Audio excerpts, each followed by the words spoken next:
एके दिवशी भर दुपारी पनवेलच्या नाक्यावरून डॉक्टर बाबासाहेब आंबेडकरांची मोटार भर वेगात चालली होती. बाबासाहेबांना खूप तहान लागली म्हणून ड्रायव्हरनं जवळच्या हॉटेलसमोर गाडी थांबवली. बाबासाहेबांच्या समवेत असलेले त्यांचे सहकारी गडकरी पाणी आणायला गेले.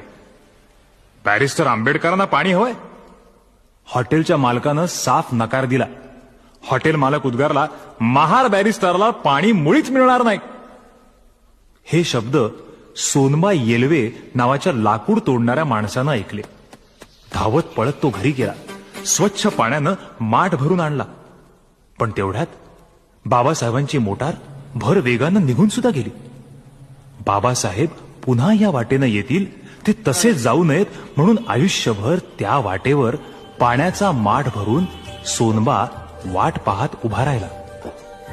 तो संपला. शेवटच्या क्षणात